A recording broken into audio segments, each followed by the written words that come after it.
നമസ്കാരം. സുഭാഷിതം.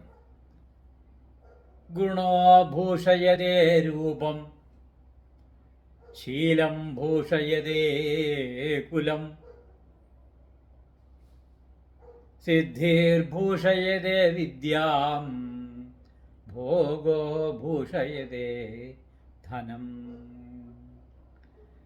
ഒരാളുടെ രൂപം അലങ്കാരമാകുന്നത് വളരെ സൗന്ദര്യം ഉള്ളതുകൊണ്ടല്ല, പക്ഷേ എങ്ങനെയാണ്? ദാനാദി ഗുണങ്ങൾ കൊണ്ട് ആ ആളിൻ്റെ രൂപം വളരെ നല്ല രീതിയിൽ അലങ്കരിക്കപ്പെടുന്നു.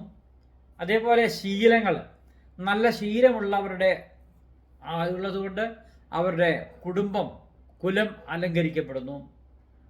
പിന്നെ വിദ്യ, സിദ്ധിർ, അതായത് സുഹൃതമായ കാര്യങ്ങൾ ഉള്ളതുകൊണ്ടാണ് വിദ്യ അലങ്കരിക്കുന്നത്. നല്ല കാര്യങ്ങൾ ചെയ്യണം, എങ്കിൽ മാത്രമേ വിദ്യയ്ക്ക് അലങ്കാരമാവുകയുള്ളൂ. അത്തരത്തിലുള്ള പ്രവൃത്തിയിൽ ഏർപ്പെടുമ്പോഴാണ് വിദ്യ അലങ്കാരമാകുന്നത്. അതേപോലെ സുഖാനുഭവങ്ങൾ ഉണ്ടെങ്കിൽ മാത്രമേ ധനം അത് അലങ്കാരമായി മാറുന്നുള്ളൂ. ധാരാളം ധനമുണ്ട്, ഒരു കാര്യത്തിനും പ്രയോജനമില്ല, നിഷ്ഫലമാണ് അത് എന്ന് ഞാൻ നേരത്തെ കഴിഞ്ഞ സുഭാഷിതത്തിൽ സൂചിപ്പിച്ചതാണ്.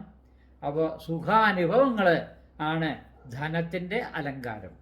ഇതാണ് ഈ സുഭാഷിതത്തിൻ്റെ അർത്ഥം.